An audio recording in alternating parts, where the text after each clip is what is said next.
부담되었다는 것은 죽었다는 말입니다. 죽었다는 것은 그에게 주어진 시간이 모두 소진되었음을 의미합니다. 우리가 지금 살아있는 것은 우리에게는 아직까지 주어진 시간이 남아있기 때문입니다. 만약 내일 아침을 맞아서 눈을 떠서 우리가 내일 아침에도 살아있다면 우리에게 주어진 시간이 내일 아침에도 계속 남아있음을 의미합니다. 이처럼 인생이라고 하는 것은 생을 명하신 분이 우리 각자에게 주신 시간의 길이만큼 사는 것을 의미합니다. 그런 의미에서 인생은 시간이라고 말할 수 있습니다. 인생은 시간이기 때문에 인생을 살아간다고 하는 것은 주어진 시간을 무엇인가와 끊임없이 바꾸어가는 것을 의미합니다.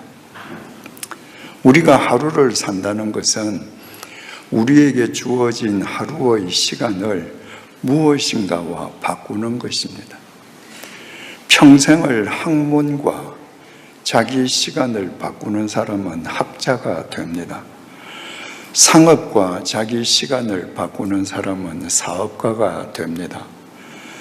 도박과 자기 시간을 바꾸는 사람은 도박꾼이 됩니다. 아무것도 하지 않고 그저 멍 때리기만 하는 사람은 아무것도 하지 않는 삶과 자기의 시간을 바꾸고 있는 사람입니다. 여러분은 지금까지 여러분에게 주어진 시간을 무엇과 바꾸어 왔습니까? 그 결과가 오늘 여러분의 모습입니다. 오늘 하루 여러분은 여러분에게 주어진 시간을 무엇과 바꾸려고 하십니까? 바로 그 결과가 여러분의 내일이 될 것입니다. 그러므로 우리가 매일매일 내가 무엇과 내 시간을 바꾸는지를 생각하고 살아가지 아니하면 언젠가 내 인생에서 시간이 소진되는 순간 어제 표현대로 내 코끝에서 호흡이 멎는 순간 그 사람이 후회하지 않겠습니까? 아침에 동쪽에서 뜬 해는 질 때까지 그 빛이 아름답습니다. 그러나 태양의 빛이 가장 아름다운 시간은 서쪽 하늘을 벌겋게 물들이는 석양입니다. 인생도 마찬가지여야 합니다. 젊은 시절도 아름다워야 하지만 나이가 들어갈수록 인생이 끝나는 시점이 될수록 서쪽 하늘을 벌겋게 물들이는 석양처럼 수없이 많은 사람의 마음을 벌겋게 감동시키는 삶을 살 수 있어야 합니다. 그런데 그렇지 않은 경우가 참 많습니다. 제가 살고 있는 저희 마을은 저녁 노을이 아름답습니다. 기가 막히게 아름답습니다.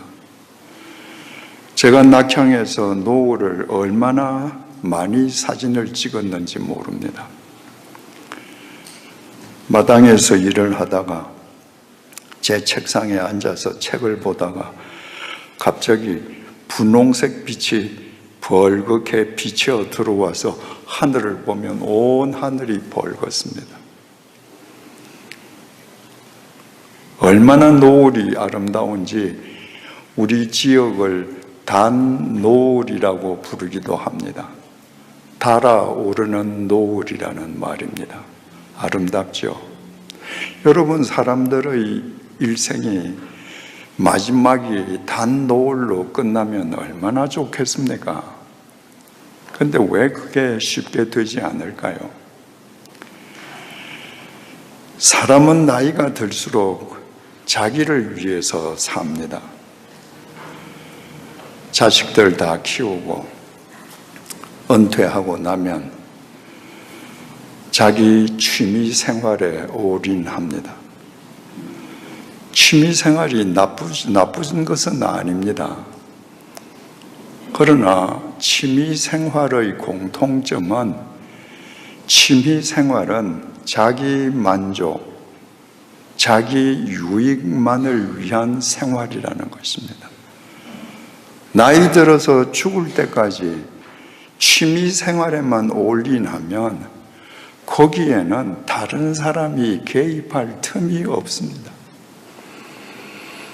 서울에는 은퇴한 남자들이 누리는 취미 생활이 많습니다. 색스폰 배우기, 붓글씨 배우기, 골프는 기본이고요. 저희 집에 찾아오시는 남자분들한테 제가 이렇게 묻습니다. 오늘 밤이라도 색스폰 불다가 코끝에서 호흡이 끝나면 어떻겠습니까? 그분들 말을 못합니다.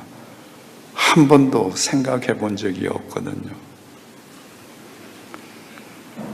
여러분, 위니펙의 겨울은 유명하지 않습니까? 차를 타고 오면서 보면 나무의 잎은 다 떨어졌습니다. 나무의 잎은 그 나무가 자랄 수 있도록 탄소 동화작용을 하는 대단히 중요한 기능도 하지만 그 나무를 아름답게 장식해주는 옷 역할도 합니다. 여름에 잎이 무성할 때 모든 나무는 다 아름답게 보입니다. 그런데 겨울이 되어서 잎이 다 떨어지고 나면 앙상한 가지들만 남습니다. 잎이 다 떨어졌는데도 앙상하지 않고 가지만 남았는데도 우람하게 위용을 자랑하는 나무들이 있습니다. 어떤 나무인지 아십니까? 느티나무처럼 다른 사람을 위해서 단 한 번도 생명의 유실수를 결실해 본 적이 없는 나무입니다. 우리 마을이 500년 된 마을인데 500년 전에 우리 산간지방으로 들어와서 우리 마을에 첫 번째 산 사람이 심은 것으로 알려진 느티나무가 있습니다. 500년 된 느티나무입니다. 지금 잎이 다 떨어졌습니다. 그런데도요, 그 위용은 대단합니다. 어른 몇 사람이 두 팔을 벌려야 그 둘레에 닿을 수 있습니다. 500년을 살아가는데 다른 사람을 위해서 단 한 개의 생명의 열매도 맺어준 적이 없습니다. 그런 나무는 500년이 지나도 그렇게 웅장합니다. 그런데 여러분들 평생 감을 생산하고 평생 포도를 생산하고 평생 사과를 생산한 유실수들은 잎이 떨어지면 어떤지 아십니까? 나무 가지들이 뒤틀려 있습니다. 앙상합니다. 이 세상에 뿌리를 내린 이후 자기를 위해서 산 적이 없거든요. 남을 위해서 살았습니다. 제가 고창에 이사 갔을 때 저희 사랑채 뒤에 큰 감나무가 있었습니다. 그런데 그 감나무 중간이 썩는 거예요. 그래서 이거를 그 썩는 부분을 도려내고 시멘트로 메우면 될까? 아니면 이걸 베야 될까? 그래서 저하고 나이가 비슷한 동네 어른한테 물었습니다. 와서 우리 집 감나무 좀 봐줘요. 이거 어떻게 하는 게 좋습니까? 그분이 그랬습니다. 이거 우리 어릴 때 다 올라가서 놀던 감나무인데 이거 100년 됐습니다. 유실수는 100년 되면 다 끝입니다. 수명 다 했습니다. 이거 빼야 됩니다. 남을 위해서 열매를 맺어주지 않는 느티나무는 500년을 살고도 아직도 늠름한데, 남에게 자기 진액을 다 빼어준 유실수는 100년을 못 넘기고 썩어 없어집니다. 그래서 군에 신청해서 그 나무를 베었습니다. 참 마음이 아리더군요. 그리고도 저희 집에는 감나무 2그루가 아직도 또 있습니다. 100년은 안 된 나무죠. 잎이 다 떨어져서 앙상하게 뒤틀린 그 감나무를 보면요, 꼭 뭐하고 같은가? 옛날 우리 어머니 밀가루 반죽처럼 축 처진 전무덤처럼 보입니다. 옛날에는 형제들이 얼마나 많았습니까? 그때 분유가 있었습니까? 우리 어머니들은 7형제, 8형제, 9형제를 전부 자기 젖을 먹여서 키우셨습니다. 자기를 돌볼 겨를이 없었습니다. 그래서 우리 어머니 젖은 밀가루 반죽처럼 처진 전무덤이 되었습니다. 그러나 그 축 처진 전무덤이 보기 싫은 것이 아니라 숭고하고 거룩해 보였습니다. 여러분, 이 땅에 오셔서 우리를 위해서 십자가의 제물이 되신 주님, 그 주님을 나무에 비유한다면 자기만 위해서 500년이 지나도 위용을 자랑하는 느티나무이겠습니까? 아니면 자기 진액까지 다 빼주고 뒤틀릴 대로 뒤틀린 유실수 나무이겠습니까? 두말할 것도 없이 자기를 다 내어주고 뒤틀린 유실수 나무에 비유할 수 있을 것입니다. 예수님의 그 삶의 모습을 사람의 지체에 비유한다면 어디에 비유할 수 있겠습니까? 8형제, 9형제 키운다고 당신 몸을 돌보지 못해서 밀가루 반죽처럼 축 처진 옛날 우리 어머니들의 전무덤에 비유할 수 있지 않겠습니까? 오늘 본문은 바울의 고백입니다.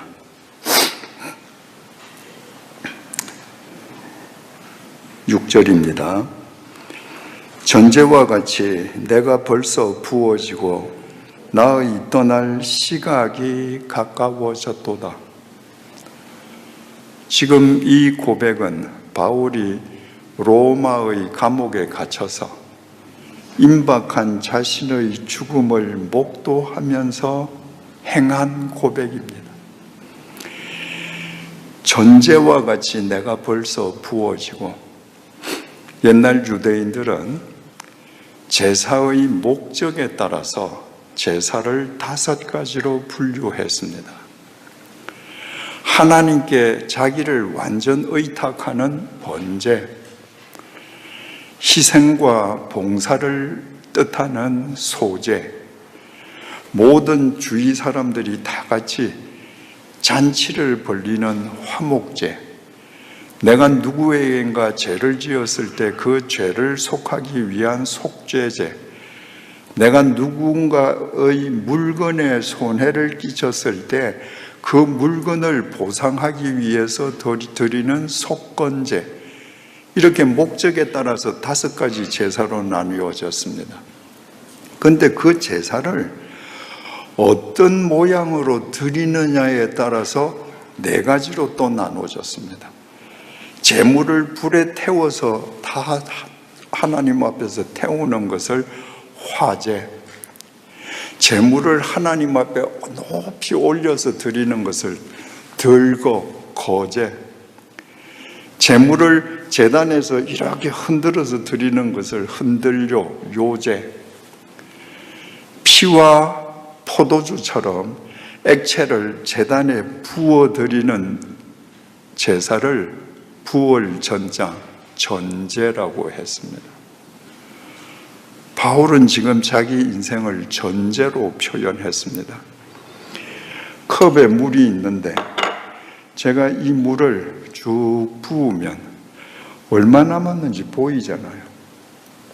모래시계처럼. 바울은 자기 시간을 하나님 앞에 다 부어드리고 시간이 얼마 남지 않은 걸 지금 보는 거예요.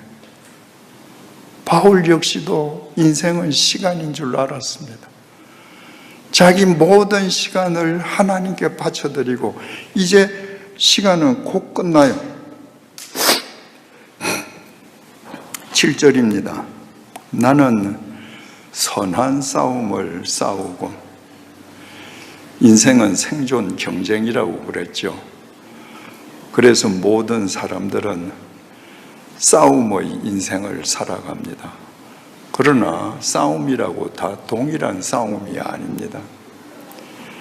자기의 유익을 위해서, 자기의 욕망을 위해서 사람을 짓밟고 불의마저 불사하는 불의한 싸움이 있는가 하면, 사람을 살리기 위해서 자기를 희생하고 헌신하는 선한 싸움도 있습니다. 사도 바울은 자기 유익을 위해서 느티나무처럼 불의한 싸움을 산 것이 아니라 이 땅에 있는 사람들을 위한 주님의 도구로 살기 위해서 자기의 마지막 진해까지 뽑아내는 선한 싸움을 싸웠습니다. 나의 달려갈 길을 마치고 많은 사람들이 자기 인생길을 걷습니다. 대개 욕망의 길을 걷습니다. 여러분, 욕망은 물거품하고 똑같습니다. 여러분이 세수대에 손을 넣어서 막 흔들어 보세요. 물거품들이 막 일어납니다. 물거품 속에는 아무것도 없습니다. 비어 있습니다. 그래서 시간이 지나면 물거품은 펑펑펑 터져서 다 없어집니다. 물거품 같은 욕망의 길을 달리는 것은 물거품처럼 자기 인생을 소진시켜버리는 겁니다. 내가 욕망의 길을 걸으면서 태산 같은 재산을 모았다 할지라도 나는 못 가져갑니다. 첫날 말씀드렸죠. 그것 때문에 내 눈에 넣어도 아프지 않을 자식들만 원수처럼 싸웁니다. 바울은 자기 욕망의 길을 달리지 않았습니다. 소명의 길을 달려갔습니다. 주님께서 주신 소명의 길, 그 길을 완주하기 위해서 바울은 자기 생을 걸었습니다. 믿음을 지켰으니, 여러분, 믿음은 지키는 것입니다. 사력을 다해서 지키는 것입니다. 믿음을 지키려는 의지와 행동과 실천이 수반되지 않을 때 믿음은 여러분의 삶과 아무런 관련이 없는 관념으로 끝납니다. 그런 믿음은 여러분에게 아무 소용이 없습니다. 믿음을 내가 지킬 때 그 믿음은 나의 삶으로 승화됩니다. 바울은 믿음을 지켰습니다. 나의 믿음을 지켰다라고 할 때 바울이 헬라어 동사 테레오라는 동사를 썼습니다. 테레오는 테로스, 파수꾼이라는 명사에서 나온 동사입니다. 바울은 자기의 믿음을 지키기 위해서 자기 스스로 자기 자신에 대한 파수꾼이 되었습니다. 여러분, 우리는 죄성을 지닌 인간입니다. 내가 나를 파수하지 않으면, 나를 지키지 않으면 어제까지 내 믿음이 하늘처럼 높았을지라도 오늘 땅 밑으로 꺼집니다.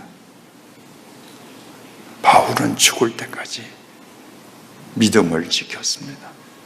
자기 믿음에 대해서 파수꾼이 되었습니다. 바울이 선한 싸움을 다 싸우고 달려갈 길을 완주하고 믿음을 지키는 것은 바로 그와 같은 삶과 자기 인생 시간을 맞바꾼 거예요. 바울이 자기 시간을 그와 같은 삶과 맞바꾼 이유가 뭡니까? 선한 싸움을 싸우고 달려갈 길을 마치고 믿음을 지키기 위해 시간을 바꾼 것은 그렇게 삶으로써 자신을 통해 한 명이라도 더 구원하시려는 하나님의 뜻을 이루기 위함이었습니다. 바울에게는 질문이 있었습니다. 바울이 어디 가서 복음을 전하는데 바울이 전하는 복음을 듣는 사람들이 다 복음을 영접하는 것이 아니었습니다. 어떤 사람은 복음을 영접하는데 어떤 사람은 돌을 들고 바울을 쳐 죽이려고 했습니다. 질문이었습니다. 왜 어떤 사람은 복음을 영접하고 어떤 사람은 복음을 오히려 듣지 않고 나를 박해하는가? 바울이 비시디아 안디옥에 가서 복음을 전하면서 그 질문에 대한 해답을 얻었습니다. 사도행전 13장 48절입니다. 이방인들이 듣고 기뻐하여 하나님의 말씀을 찬송하며 영생을 주시기로 작정된 자는 다 믿더라.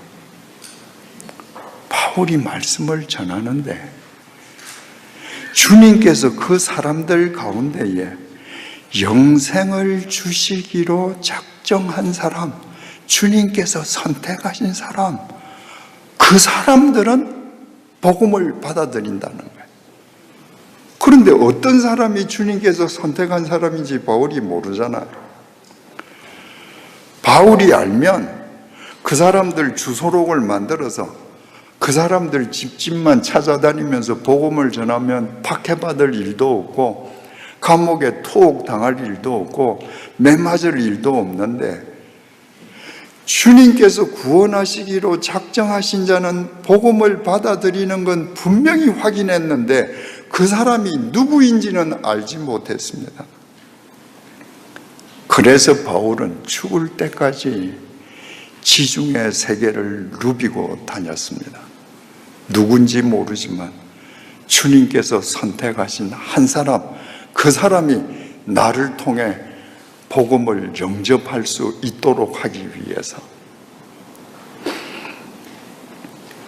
고린도후서 11장 24절에서 27절입니다.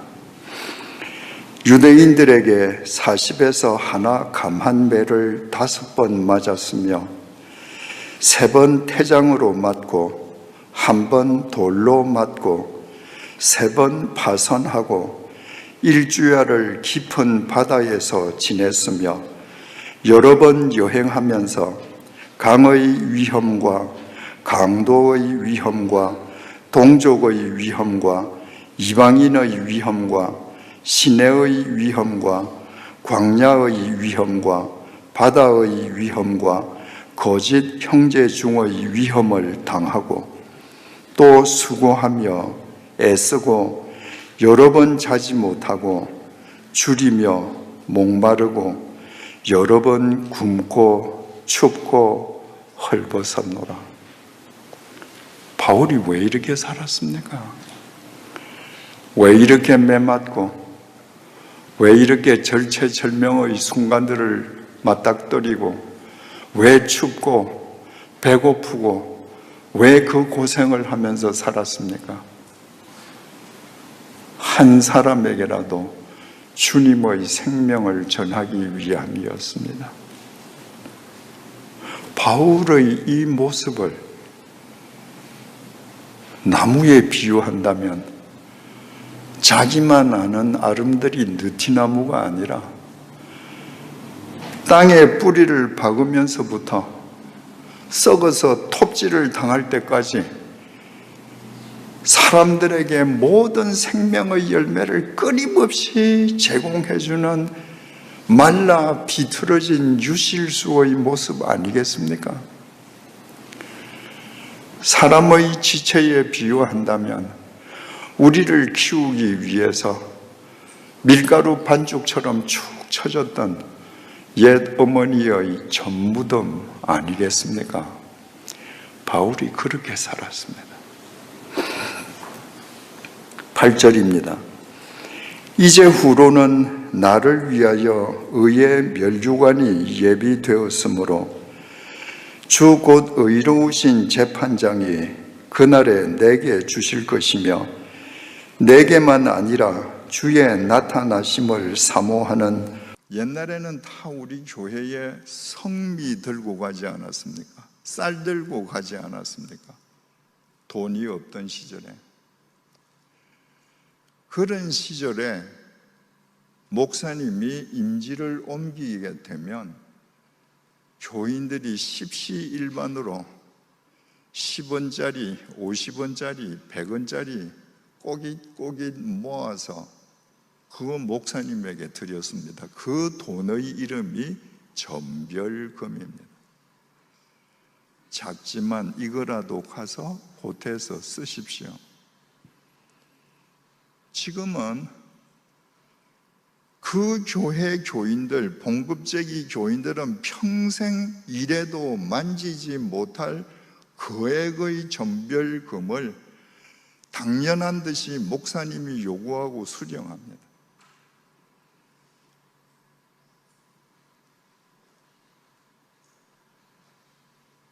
저는 정말 이해가 안 되는 게요, 목사님들이 평생에 교인들에게 설교할 때 엉터리 설교하시겠습니까? 얼마나 좋은 말씀으로 설교하겠어요? 주님 위해 헌신해라, 자기 부인해라, 모든 거 다 주님께 바쳐라. 그렇게 하신 목사님이 자기가 그 교회를 떠날 때에 교인들은 상상치도 못할 거액의 전별금을 받는다면, 여러분, 이제까지 내가 평생 설교한 건 다 거짓말입니다. 다 가짜입니다. 이제 잊으세요. 그 말 아닙니까?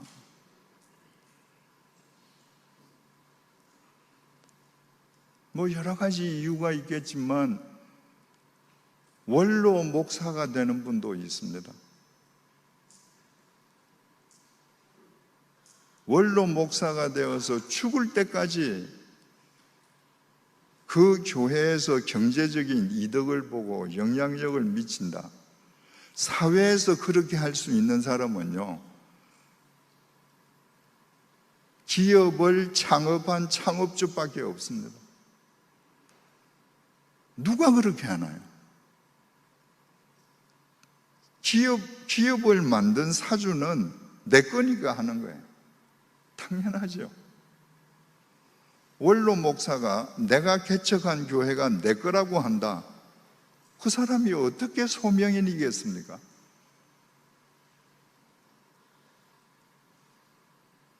정말 교인들을 위한 어부로 살았으면 내가 그 교회의 목사로 평생 나의 모든 것을 주고 내가 가서 목사할 때보다 덜 먹고 덜 입는다 할지라도 그것을 오히려 영광스럽게 생각하는 사람들이 진짜 소명인 아니겠습니까?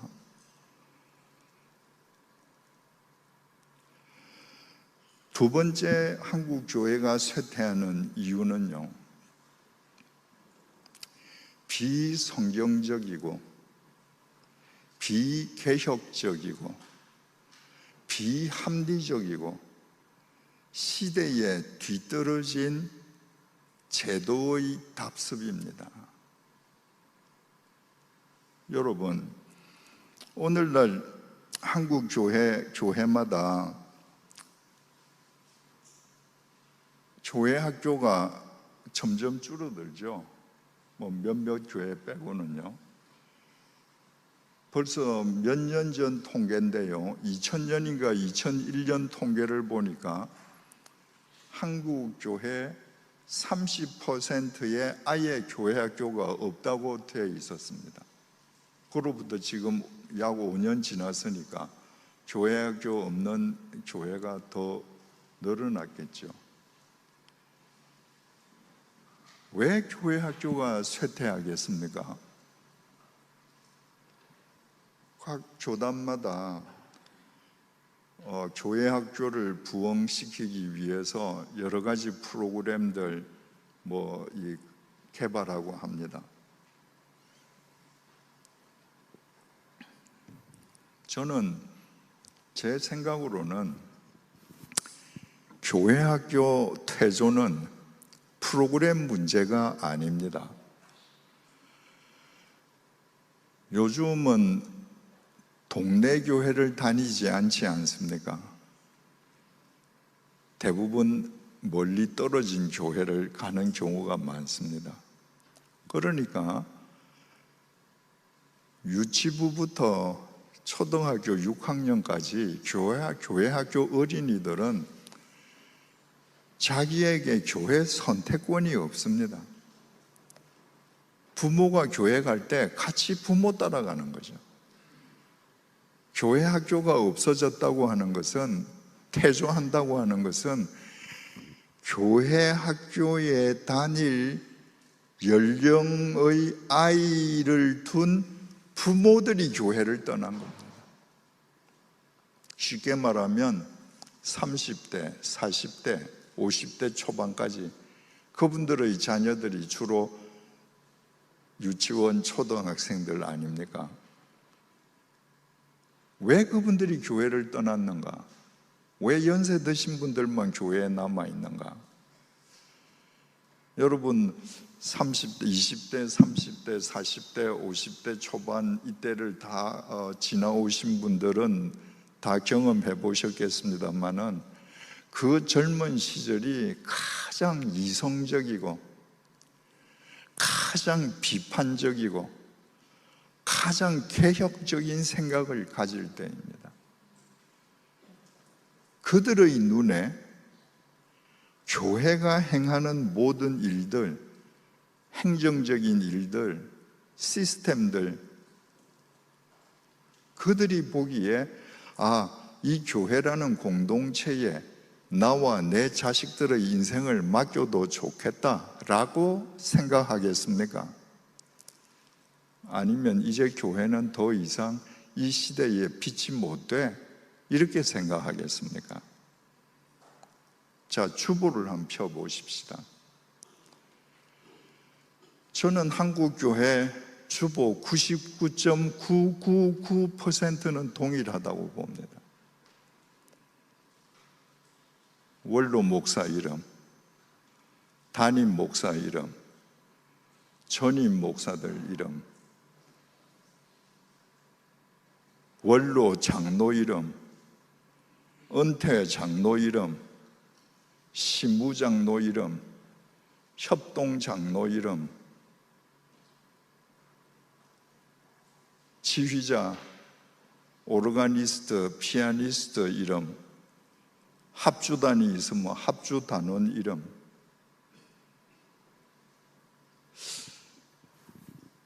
예수님께서는 네가 나를 따라올래? 그러면 먼저 너 자신을 부인하거라. 이 말을 뒤집으면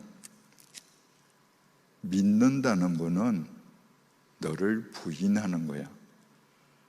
너를 부인하지 않으면 네가 아무리 열심으로 나를 따라와도 나 믿는 건 아니야. 예수님은 당신을 믿는 첫 단계가 자기 부인이라고 하셨는데, 교회 주보에는 부인이 아니라 전부 나 잘났다는 사람 이름만 쓰여 있습니다. 안 믿는 사람이 들어와서 주보 봤을 때 그런 걸 보고 순수하게 받아들여질까요? 30대, 20대, 40대가 그런 걸 보고 그 교회에 다닐 마음이 생길까요?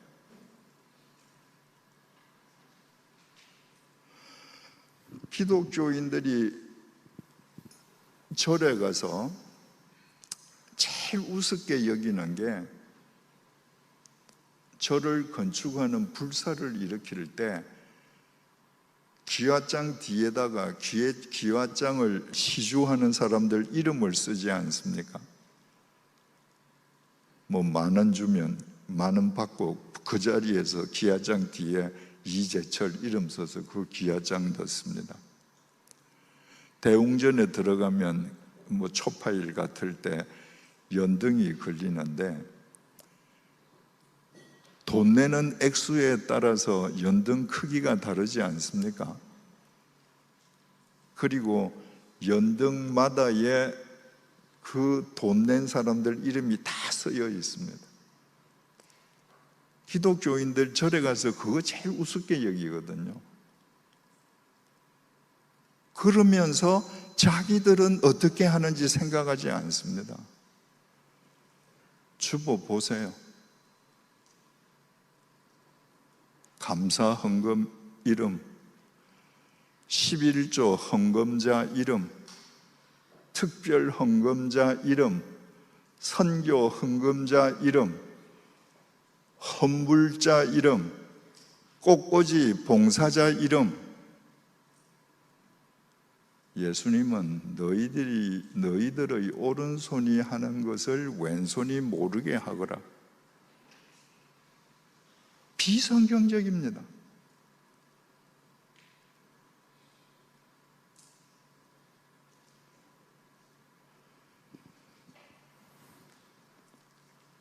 제가 주님의 교회를 목회할 때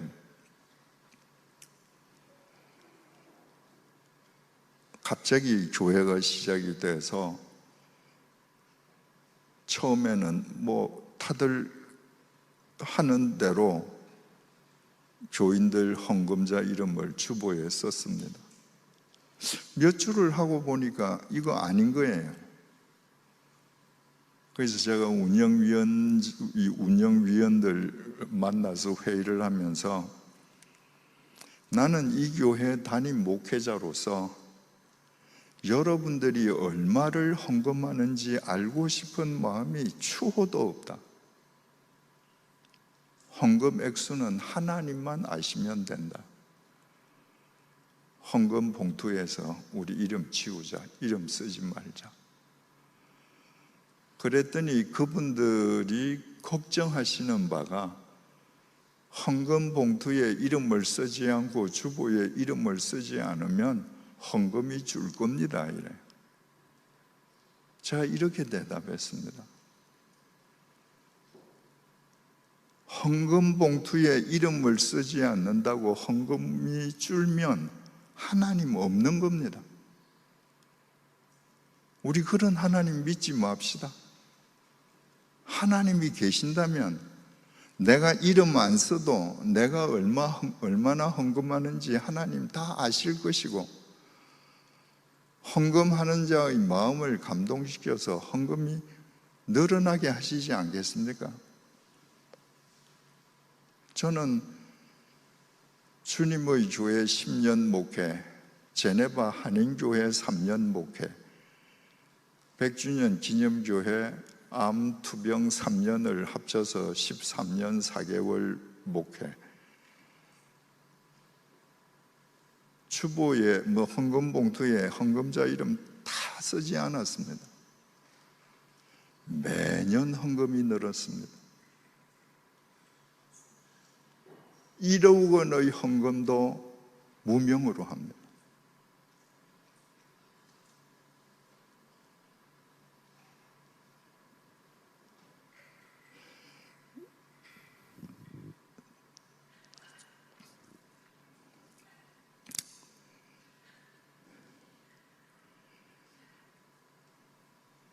주보를 보면요, 우리는 다 개신교 신자 아닙니까? 개신교 신자에 대한 긍지를 교회가 심어주지 않습니까? 개신교의 핵심이 뭡니까? 만인 제사장입니다. 그런데 어느 교회 주보든지 주일 예배는 장로님만 기도합니다. 그게 무슨 만인 제사장입니까? 성경에 대한 지식이 짧아서 설교는 하지 못한다고 할지라도 저는 제가 목회하는 교회에서는 교인들이 정말 필요한 경험을 했던 교인들이 있을 때는 그분들이 그 경험을 주일 예배 시간에 이야기하게 했습니다. 제 설교를 한 5분 정도로 줄이고요. 왜? 만인 제사장이니까. 그런데 교인들이 기도도 못한다, 장로의 전유물이다, 이 가톨릭하고 차이가 있습니까?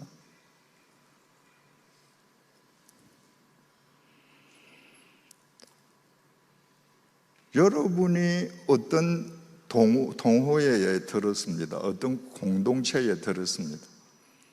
그 공동체에 매달 월 회비를 냅니다. 그런데 그 공동체에서 한 달에 한 번 혹은 분기별로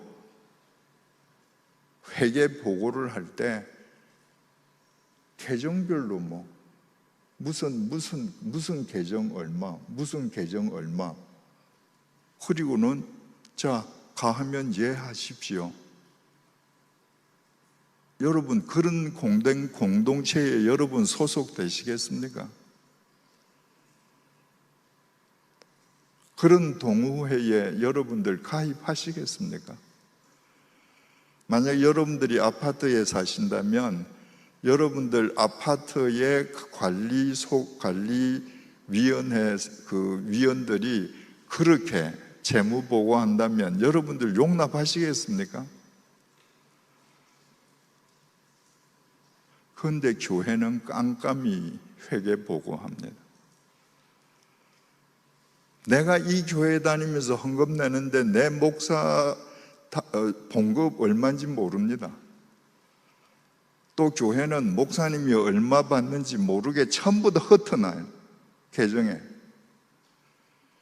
여러분 생각해 보십시오. 교회가 이렇게 하는데 20대, 30대, 40대, 50대 생각 있는 두뇌를 가진 젊은이들이 교회에 나오겠습니까?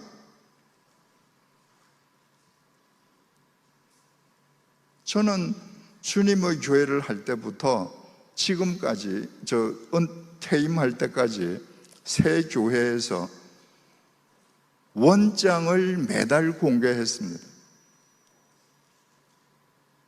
제 봉급이 얼마인지 교인들 다 압니다. 지금도 100주년 기념교회 홈페이지 들어가시면 제일 위에 결산 보고서 있는데 거기 들어가면 그냥 원장이 게재되어 있습니다. 100원 주고 지우개 산 것까지 다 있습니다. 100주년 기념교회 제가 퇴임할 때 그 많은 교인들 가운데에 1살부터 49살까지가 전 교인의 72%였습니다. 청년부 목회자가 왜 100주년 기념교회를 다니느냐 하고 청년들에게 앙케이트 조사를 한 적이 있습니다. 이재철 목사가 설교를 잘해서 그거는 순위가 한참 미칩니다. 재정 보고가 투명해서 주보에 헌금자 이름 없어서, 헌금 봉투에 이름 쓰는 난이 없어서, 이런 겁니다. 다. 여러분, 이게 어렵습니까? 이렇게 하는 게 성경적인 거 아닙니까? 여러분들이 이런 거는 그대로 두고 청년들을 예배당으로 오게 하겠다, 가나안 성도들을 되돌아오게 하겠다, 오지 않습니다. 내 저 교회 가서 헌금해봐야 깜깜이 회계, 무슨 국내 선교비 얼마, 해외 선교비 얼마, 그 내역도 알지 못하는 깜깜이 회계 보고하는 그런 교회에 왜 나가고 싶겠습니까?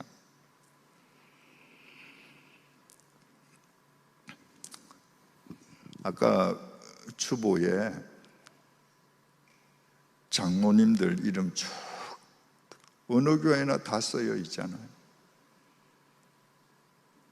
한국 교회에서 직분은 장로가 되기 위한 과정입니다. 직분은 하나님과 사람에게 봉사하기 위한 직분이 아닙니다. 한국 교회의 직분은 철저한 계급이고 서열입니다. 교인, 서리집사, 안수집사, 권사, 장로, 신무장로들 가운데에도 전부 서열 정해져 있잖아요.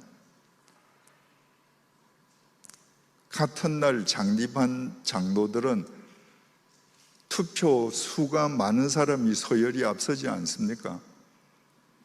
여러분, 이게 평등입니까? 개신교가 천주교를 가장 비판하는 것이 하이어라키입니다. 계급주의, 관료주의 똑같이 하고 있습니다. 그러면서도 자기들이 하는 것은 하이어라키가 아니라고 착각합니다.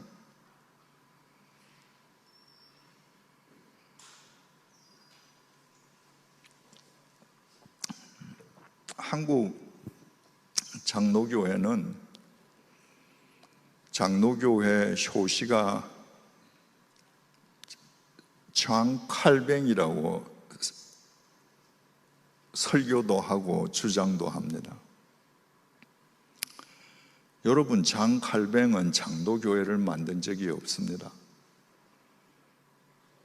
장칼뱅은 스위스에서 교회 개혁을 하면서 자기가 개혁한 그 교회의 이름을 Reformed Church라고 했습니다. 개혁교회라고 했습니다. 장로교회라는 말 쓰지 않았습니다. 장로제를 두기는 했지만 목사가 임명하는 1년직 장로입니다. 항존직 이런 거 없었습니다. 그런데 스코틀랜드에 있는 존 낙스가 망명길에 올랐다가 스위스에 와서 존 칼뱅의 그 개혁을 옆에서 도우면서 그 모든 것을 배워가서 스코틀랜드에서 세운 교회의 이름이 프로스비테리언 처치, 장로교회입니다. 여러분, 대한예수교 권사교회, 여러분 용납이 됩니까? 안 되죠. 권사교회 하면 이름 그 자체가 권사가 다 할 테니까 다른 사람 가만히 있어, 이 얘기 아닙니까? 똑같았습니다. 스코틀랜드에서 장로교회라고 생겼는데 장로 니네들이 다 한다고. 오늘날 스코틀랜드의 장로교회 유명무실합니다. 에딘버러에 존 낙스가 세웠던 예배당만 허름하게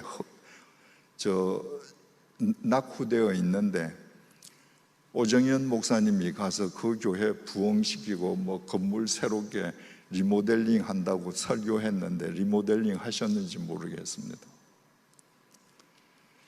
잔 낙스가 보낸 그 선교사들이 미국에 가서 미국 장로교회가 생겼습니다. 남북 전쟁이 터졌을 때 북쪽을 지지하는 장로교, 남쪽을 지지하는 장로교가 분열되어서 남장로, 북장로 교회가 됐습니다. 그런데 미국 사람들은요, 유럽에서 아버지가 왕이라고 어린아이가 태어나면서부터 왕자가 되는 그런 시스템이 싫다고 미국 간 사람들입니다. 목숨을 걸고 대서양을 건너가서 대통령 내 손으로 찍겠다는 나라가 미국 아닙니까? 그런데 거기에서 장로를 한번 뽑아주면 죽을 때까지 장로한다. 미국 사람 체질에 안 맞는 겁니다. 그래서 남북 장로교가 분리되었다가 계속 교단이 줄어드니까 PCUSA에 해서 합쳐졌는데 지금도 미국에서 제일 군소교단입니다. 그래서 미국 장로교회는 어떻게 진화가 됐는가? 장로제가 직능제도입니다. 20대에서도 장로가 나오고 30대 여성 장로도 나오고, 그래서 나이별로 직업별로 대표가 나와서 장로회를 구성하고 2년 임기가 끝나면 다시 집사가 됩니다. 미국 대통령은 대통령이 되었다가 퇴임하는 순간에 미스터 클린턴이 되잖아요. 미스터 부시가 되잖아요. 우리나라는 국회의원 50년 전에 했는데 죽을 때까지 의원님이잖아요. 그러니까 미국 사람들은 장로교회의 제도를 직능제도로 바꾸고 2년 장로하고 집사로 되돌아가는 걸 이상하게 생각하지 않는데, 우리는 장로하면 죽을 때까지 장로해야 됩니다. 그래서 이게 무서운 서열이 되었습니다. 침례교회는 회중교회 아닙니까? 거기도 이젠 장로가 세워졌습니다. 장로가 있어야 되는 거예요. 한국에서는 이 장로제도가 유교적 가부장 제도와 결부되어서 계급이 돼. 이 칩은 조만한데 더 이상 모래가 아닙니다. 그 칩 속에는 수없이 많은 정보가 들어갑니다. 그 칩을 가지고 있으면 미국에서든 카나다에서든 유럽에서든 일본에서든 한국에서든 어디서든지 그 칩을 열어서 그 안의 정보를 볼 수 있습니다. 내가 티끌로 살 때에는 허무한 하이픈으로 내 인생이 끝나지만, 내가 예수 그리스도의 생기 안에서 생명으로 살면 내 코끝에서 호흡이 끝나는 순간에 내 인생이 비석에는 비록 짧은 하이픈으로 기록된다 할지라도 그 하이픈은 주님 안에서 영원한 생명의 칩으로 승화합니다. 우리는 3000년 전에 다윗의 삶을 통해서 이 사실을 확인할 수 있습니다. 오늘 본문입니다. 1절, 여호와는 나의 목자시니 내게 부족함이 없으리로다. 우리가 다윗의 이 시를 읽을 때 흔히들 착각하는 부분이 있습니다. 다윗은 이스라엘 왕이고 강력한 군권을 가지고 있었고, 그리고 없는 것이 없는 사람이었기 때문에 여호와께서 나의 목자심으로 내가 부족함이 없다고 고백했을 거야. 그렇지 않습니다. 다윗의 인생은 결핍투성이었습니다. 베들레헴에 이름 없는 양치기였던 다윗은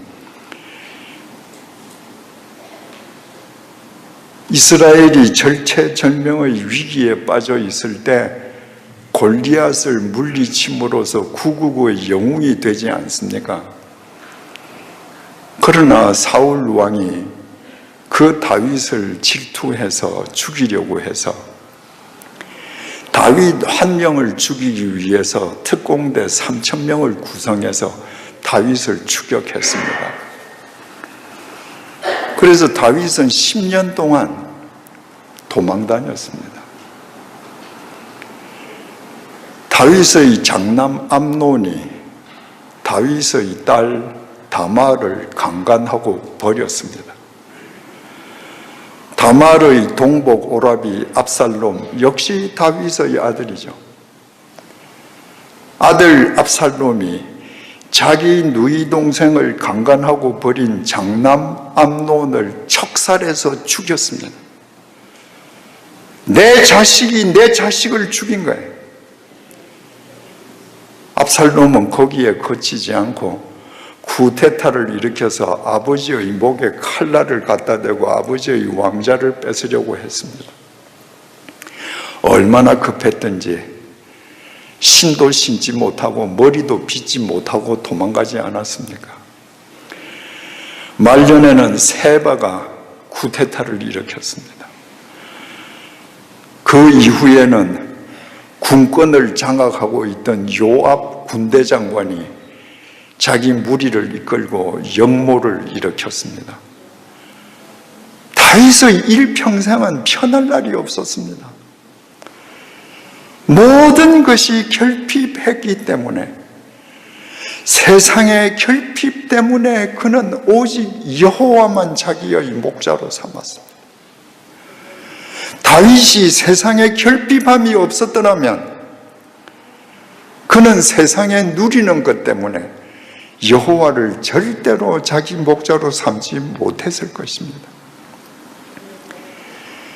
여러분, 마태복음 19장에 돈이 많은 청년이 등장하지 않습니까? 이 청년이 예수님을 찾아 나왔습니다. 그리고 거드름을 피우면서 얘기했습니다. 선생님, 내가 어떻게 하면 영생을 얻습니까? 계명을 지키거라. 계명요? 아니, 어떤 계명을 지키라는 겁니까? 네 이웃을 사랑해라. 도둑질하지 마라. 네 부모를 공경하라. 살인하지 마라. 간음하지 마라. 이런 계명을 지키라. 그랬더니 이 부자 청년이요, 아유 선생님, 저 그런 계명 어릴 때부터 다 지켰습니다. 계명을 다 지켰다고 하는 사람은요, 계명을 지키려고 노력해 본 적이 없는 사람입니다. 하나님의 말씀을 지키려고 하면 지킬수록 어렵습니다. 그래서 자비가 필요합니다.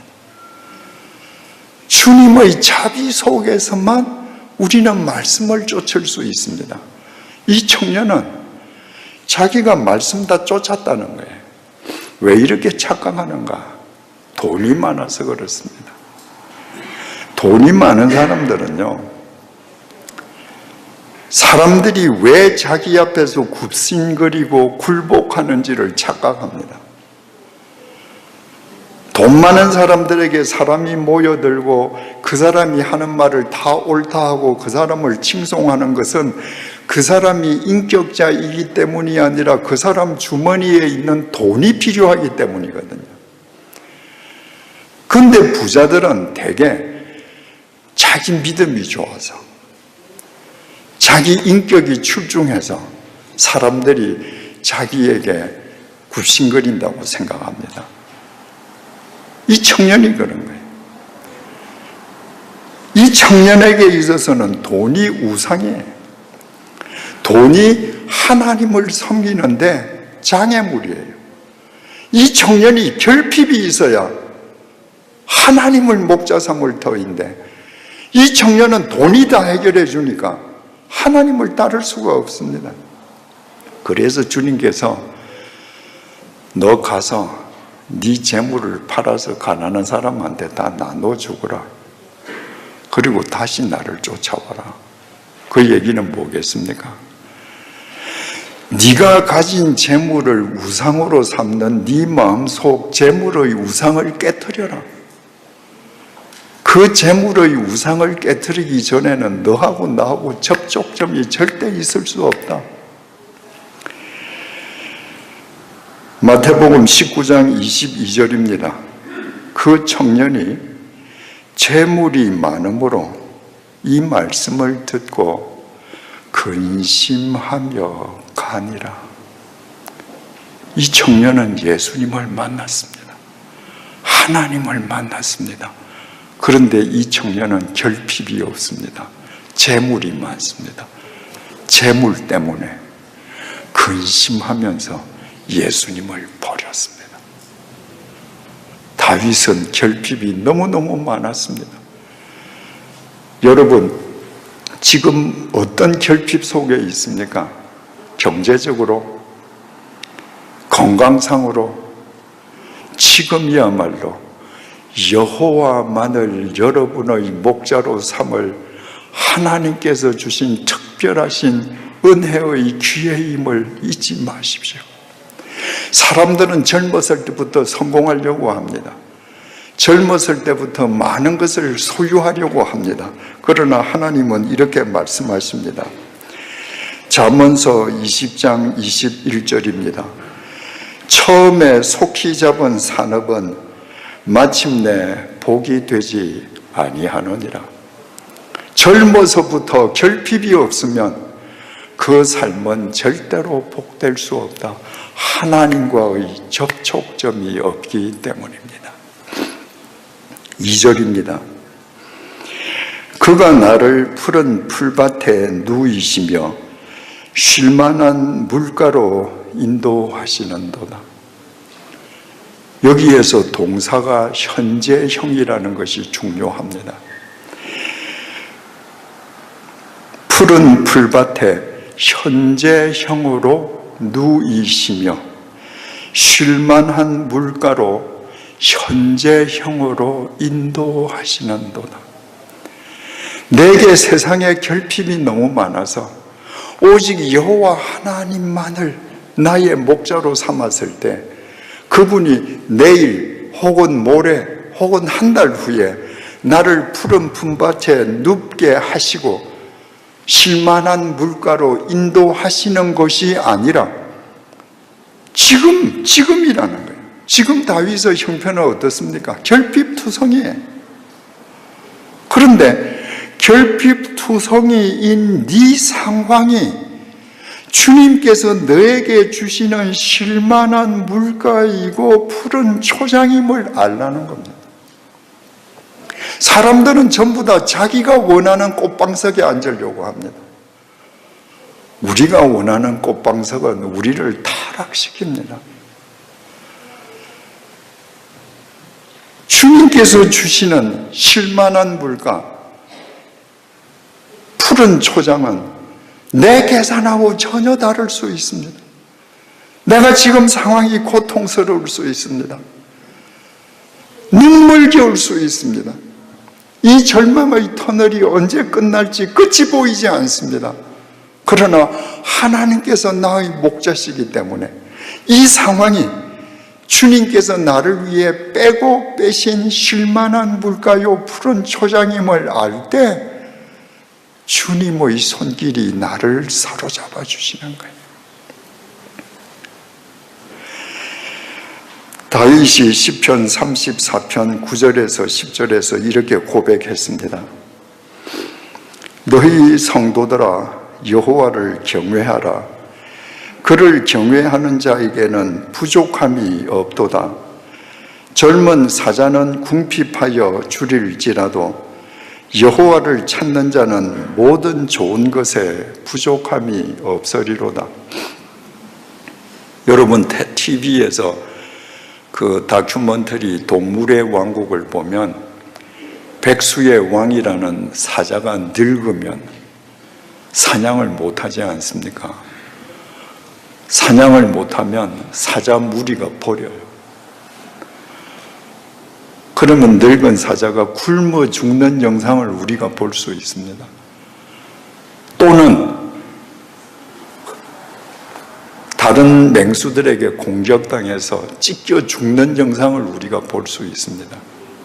늙은 사자는 혹 죽을지라도 젊은 사자는 굶주리는 법이 없습니다.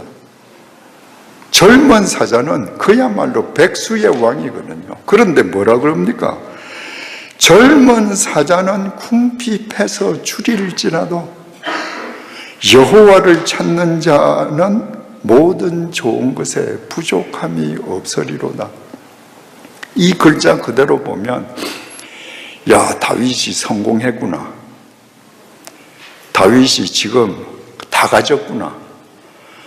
그래서 이렇게 고백하는구나. 천만에요.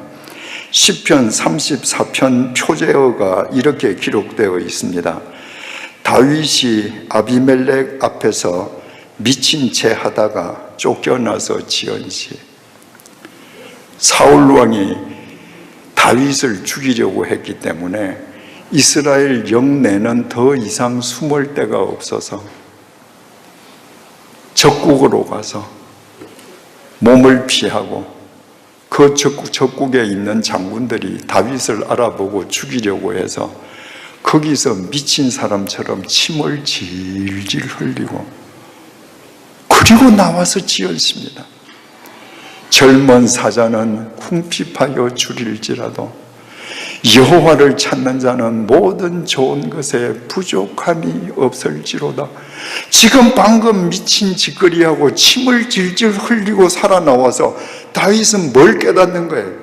내가 지금 미친 짓거리하고 침을 흘려도 이 순간이야말로 하나님께서 나를 위해서 만들어주신 실만한 물가요, 푸른 초장임을 고백한 것입니다.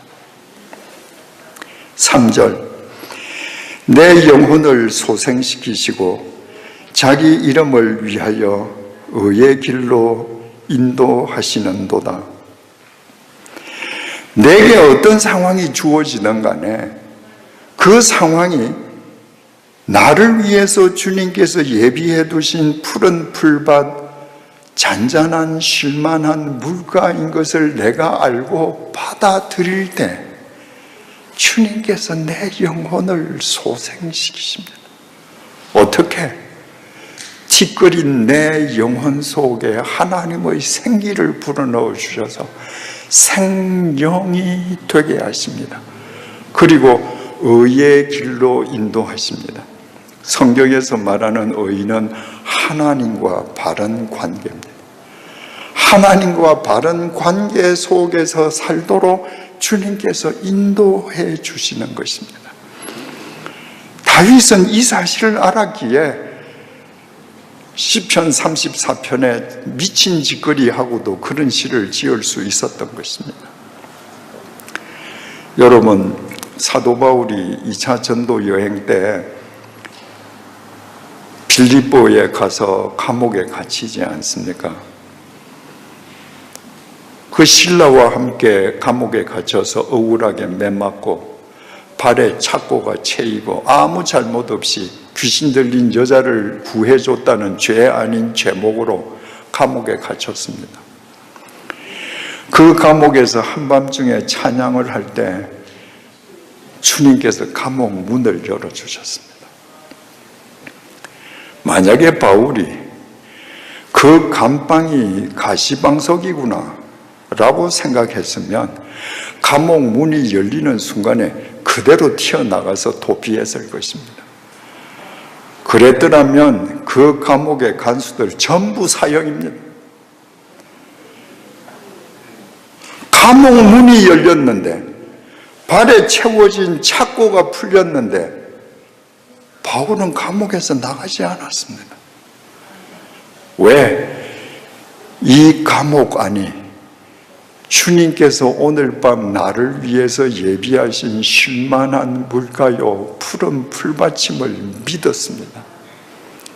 그래서 그날 밤에 그 감옥의 간수와 그 가족들이 구원받고 세례 교인이 되었습니다.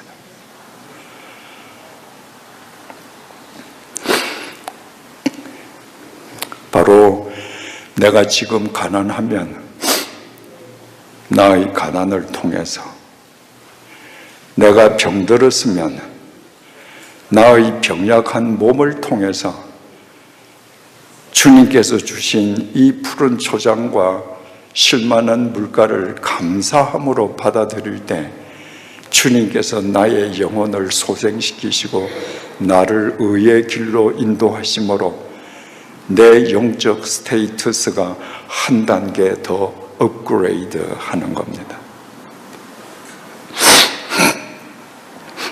4절입니다. 내가 사망의 음침한 골짜기로 다닐지라도 해를 두려워하지 않을 것은 주께서 나와 함께 하심이라. 주의 지팡이와 막대기가 나를 안위하시나이다. 우리가 성경에서 이런 구절을 보면 당혹스럽습니다. 아니, 처음부터 나를 사망의 음침한 골짜기로 데려가지 마시지. 왜 데려가 놓고 지팡이와 막대기로 또 구해주시는가? 하나님은 병 주고 약 주시나? 우리처럼 연약한 인간을 갖고 노시는 게 취미인가? 여러분, 내가 평탄한 길을 걸어가면, 평탄한 길을 하루 종일 걷는다 한들 하나님께서 당신의 지팡이와 막대기로 나를 지켜주심을 내가 확인할 수 있습니까? 확인할 수 없습니다. 내 인생에서 매 순간마다 하나님께서 당신의 막대기와 지팡이로 나를 지키고 계신다는 걸 내 눈으로 똑바로 확인하기 위해서는 하나님께서 나를 사망의 음침한 골짜기로 떨어뜨리셔야 돼요. 거기에서만 확인할 수 있습니다. 주께서 주의 지팡이와 막대기로 나를 안위하신다. 지팡이, 미시에나, 양을 끄는 도구예요. 대개 이 양을 끄는 도구 지팡이는 끝이 이렇게 휘어져 있습니다. 만약에 이 양이 도랑이나 절벽에 떨어지면 그 휘어진 부분을 밑으로 해서 양의 목을 걸어서 끌어올리거든요. 그게 지팡이고, 막대기는 뭐냐? 막대기는 막대기 아니고 꼭 우리나라 자치기 하는 막대기 이렇게 생각이 되는데, 이 막대기 쉐베트는 맹수를 물리치는 몽둥이를 뜻합니다. 그러니까 양을 인도하는 지팡이. 그런데 갑자기 늑대가 나타났다? 그러면 목자가 몽둥이를 들고 뛰어나가서 늑대를 쳐서 이기는 겁니다. 내가 사망의 음침한 골짜기로 떨어져야 주님께서 지팡이로 나를 인도하시고 내게 도전하는 모든 사람을 당신의 방망이로 물리치시는 걸 내 눈으로 확인할 수 있는 거예요. 욥이 이렇게 고백하지 않습니까? 욥기 23장 10절입니다. 그가 나를 단련하신 후에는 내가 순금같이 되어 나오리라. 여러분, 순금이 팬 위에서 나옵니까? 냄비에서 나옵니까? 아닙니다. 순금은 풀무불에서만 나옵니다. 하나님께서 우리를 순금처럼 재련시킬 때 우리를 풀무불에 집어넣으시는 이유가 여기에 있습니다. 그때 우리는 두 손 들고 아멘으로 받아들일 수 있어야 되는 거예요. 5절입니다. 주께서 내 원수의 목전에서 내게 상을 차려주시고 기름을 내 머리에 부으셨으니 내 잔이 넘치나이다. 주님께서 내 원수의 목전에서 내게 상을 배설해 주셔요. 그리고 내 머리에 기름을 부어 주십니다. 여러분, 옛날 유대인들은요, 파티에 초청을 받아가면 고급 파티, 지체가 높은 사람이 초청하는 파티일수록 고급 향유를 자기 수염과 머리에 바르고 갔습니다. 그런데 주님께서 주시는 그 상황을 푸른 풀밭과 실만한 물가로 받아들이고, 주님께서 떨어뜨리신 사망의 음침한 골짜기를 믿음으로 받아들인 그 다윗을 하나님께서 직접 그 머리에 기름을 부어주셨습니다. 그리고 원수들 앞에서 상을 베풀어 주셨습니다. 여러분, 다윗의 일평생 다윗을 대적하는 원수들이 많았습니다. 다윗이 불의한 사람이어서가 아니었습니다. 다윗이 의로운 사람이었기 때문에 다윗의 의로움이 나를 불편하게 만든다고 생각하는 불의한 사람들이 다윗을 대적했습니다. 그 모든 사람들 앞에서 하나님께서 다윗을 높여주신 것입니다. 여러분, 말씀대로 살아보십시오. 의로운 길을 가보십시오. 사람들이 박수치지 않습니다. 처음에는 박수치는 듯 하지만 저 사람이 의롭게 삶으로 나와 비교되고 내가 불의한 것이 드러난다? 모함합니다. 시기합니다. 질투합니다. 그러나 그 길을 포기하지 않고 걸어갈 때 하나님께서 그 모든 사람들 앞에서 상을 베푸시고 그의 머리에 기름을 부어주시는 거예요. 그래서 다윗의 고백이 이렇게 끝납니다. 내 평생의 선하심과 인자하심이 반드시 나를 따르리니 내가 여호와의 집에 영원히 살리로다. 주님께서 나를 이렇게 대접하시고 높여주시니 앞으로도 나는 영원히 여호와의 집에 살겠습니다. 여호와의 집이 어디 있습니까? 카나다에 있습니까? 미국에 있습니까? 말씀의 집이죠. 하나님의 말씀의 집 속에 거하겠습니다. 자, 이렇게 3000년 전에 산 다윗은 어떻게 되었나요? 다윗의 출생지는 베들레헴입니다. 그리고 사망지는 예루살렘입니다. 베들레헴에서 예루살렘까지 거리는 10km입니다. 현지 길을 자동차를 타고 가면 10분 걸립니다.